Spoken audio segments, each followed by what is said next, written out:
TMC Trinamool ಕಾಂಗ್ರೆಸ್ನಿಂದ ಸಿಡಿದೆದ್ದು ಬಂಡಾಯ ಎದ್ದು ಹೊರಬಂದಂತ ಓರ್ವ ಮಹಿಳೆ ಒಂದು ಯುವಕರಾಗಿದ್ರು. ಆ ಸಂದರ್ಭದಲ್ಲಿ ಎಡಪಕ್ಷದ ವಿರುದ್ಧ ತೊಡೆತಟ್ಟಿ ಕಾಂಗ್ರೆಸ್ನಿಂದಾನು ಹೊರಬಂದು ಪಕ್ಷವನ್ನ ಕಟ್ಟಿ ಸ್ವಂತ ಬಲದ ಮೇಲೆ ಅಧಿಕಾರಕ್ಕೆ ಬಂದು 3 ಅವಧಿಗೆ ಮುಖ್ಯಮಂತ್ರಿಯಾಗಿ ಈ ಬಾರಿ ಪಶ್ಚಿಮ ಬಂಗಾಳದಲ್ಲಿ ಹೀನಾಯ ಸೋಲನ್ನ ಟಿಎಂಸಿ ಕಾಣ್ತು.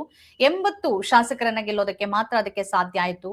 ಸ್ವತಃ ಈ ಪಕ್ಷದ ಸರ್ವೋಚ್ಚ ನಾಯಕಿ ಮತ್ತು ಮುಖ್ಯಮಂತ್ರಿ ಆಗಿದ್ದ ಮಮತಾ ಬ್ಯಾನರ್ಜಿ ಅಧಿಕಾರವನ್ನ ಕಳೆದುಕೊಂಡ್ರು. ಭವಾನಿಪುರದಲ್ಲಿ ಅವರನ್ನ ಈಗಿನ ಮುಖ್ಯಮಂತ್ರಿ ಬಿಜೆಪಿಯ ಸುವೇಂದು ಅಧಿಕಾರಿ ಸೋಲಿಸಿದ್ರು.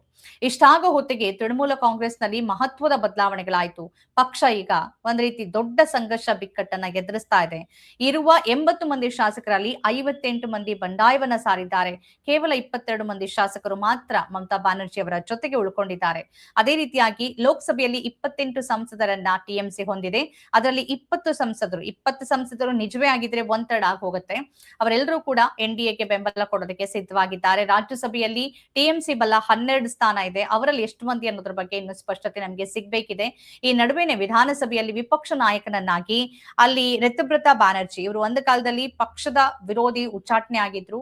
ಅವರನ್ನ ಆಯ್ಕೆ ಮಾಡಿಕೊಳ್ಳಲಾಗಿದೆ. ಸ್ಪೀಕರ್ ಹೇಳ್ತಾರೆ 58 ಸದಸ್ಯರ ಬಲದೊಂದಿಗೆ ಅವರನ್ನ ವಿಪಕ್ಷ ನಾಯಕನನ್ನಾಗಿ ಸದಸ್ಯರು ಆಯ್ಕೆ ಮಾಡ್ಕೊಂಡಿದ್ದಾರೆ ಅಂತಂದ್ರೆ ಈ ಅಂದಾಜನ್ನ ನೋಡ್ತಾ ಇದ್ರೆ 72% ಶಾಸಕರು ಇವರ ಅಂದ್ರೆ ಭಿನ್ನಮತೀಯರ ಜೊತೆಗಿದ್ದಾರೆ. ಕೇವಲ ಒಂದು 20-25-30% ಒಳಗಿನ ಜನ 22 ಶಾಸಕರು ಅಂದಾಜಿನ ಪ್ರಕಾರ ಮಮತಾ ಬ್ಯಾನರ್ಜಿ ಅವರ ಜೊತೆಗಿದ್ದಾರೆ. ಈ ಸಂದರ್ಭದಲ್ಲಿ ಪಕ್ಷವನ್ನು ಅವರು ಹೇಗೆ ಉಳಿಸ್ಕೊಳ್ತಾರೆ ಮತ್ತು ಇರುವ ಶಾಸಕರನ್ನ ಹೇಗೆ ಉಳಿಸ್ಕೊಳ್ತಾರೆ.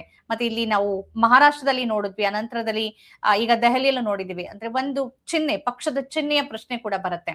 ಶಿವಸೇನೆಯಿಂದ ಅಂದ್ರೆ ಉದ್ಧವ್ ಠಾಕ್ರೆ ಬಣದಿಂದ ಶಿಂದೆ ಬಣ ಅದರ ಒಂದ್ ಸಿಂಬಲ್ ಏನಿತ್ತು ಲಾಂಛನವನ್ನ ಕಿತ್ಕೊಳ್ಳೋದಕ್ಕೂ ಸಾಧ್ಯ ಆಯ್ತು. ಯಾಕೆಂದ್ರೆ ಸದಸ್ಯರ ಬಲ 1/3 ಮೆಜಾರಿಟಿ ಇವ್ರ ಕಡೆಗಿತ್ತು. ಇಲ್ಲೂ ಕೂಡ ಅದೇ ರೀತಿಯಾಗಿ ಆಗ್ತಾ ಇದೆ. ಹಾಗಾಗಿ ಅತ್ಯಂತ ಸಂಕಷ್ಟದ ಸಂದಿಗ್ಧದ ಸ್ಥಿತಿಯಲ್ಲಿ ಮಮತಾ ಬ್ಯಾನರ್ಜಿ ಇದ್ದಾರೆ. ಹೋರಾಟವನ್ನ ಹೇಗ್ ಮುನ್ನಡೆಸ್ತಾರೆ, ಪಕ್ಷವನ್ನ ಹೇಗ್ ಉಳಿಸ್ಕೊಳ್ತಾರೆ, ಹೇಗ್ ಅದನ್ನ ಮುನ್ನಡೆಸಿ ಮುಂದಕ್ಕೆ ಬರ್ತಾರೆ ಅನ್ನೋದು ಬಹಳ ದೊಡ್ಡ ಪ್ರಶ್ನೆ, ಬಹಳ ದೊಡ್ಡ ಸವಾಲು ಕೂಡ. ಟಿಎಂಸಿ ಸದ್ಯದಲ್ಲಿ ಒಂದು ಹೊರಳು ಹಾದಿಯಲ್ಲಿದೆ. ಬಂಡಾಯ ಶಾಸಕರು ಮತ್ತು ಸಂಸದರ ಭೀತಿ ಇದೆ. 1/3 ಮೆಜಾರಿಟಿಯಲ್ಲಿ ಎನ್ಡಿಎಗೆ ಬೆಂಬಲ ಕೊಡೋದಕ್ಕೂ ಲೋಕಸಭೆಯಲ್ಲಿ ಹೊರಟಿದ್ದಾರೆ. ಇದು ಯಾವ ರೀತಿ ಮುಂದಿನ ಬೆಳವಣಿಗೆಗೆ ಕಾರಣ ಆಗತ್ತೆ? ಬಿಜೆಪಿ ಮತ್ತು ನರೇಂದ್ರ ಮೋದಿ RSS ಅವರ ಬಹಳ ಗುಪ್ತ ಯೋಜನೆಗಳನ್ನ ಜಾರಿಗೊಳಿಸೋದಕ್ಕೆ ರಾಜ್ಯಸಭೆಯಲ್ಲಿ ಹೆಚ್ಚಿನ ಸಂಖ್ಯೆಗಳು ಬೇಕು. ಅದಕ್ಕೆ ಇದು ಹೆಚ್ಚಿನ ಅವಕಾಶವನ್ನು ಮಾಡಿಕೊಡೋ ರೀತಿಯಲ್ಲಿದೆ. ಇದೆಲ್ಲವನ್ನ ಹೇಗೆ ಮಮತಾ ಬ್ಯಾನರ್ಜಿ ಎದುರಿಸ್ತಾರೆ ಅನ್ನೋದಕ್ಕೆ ಕಾಲನೇ ಉತ್ತರ ಹೇಳ್ಬೇಕಾಗತ್ತೆ.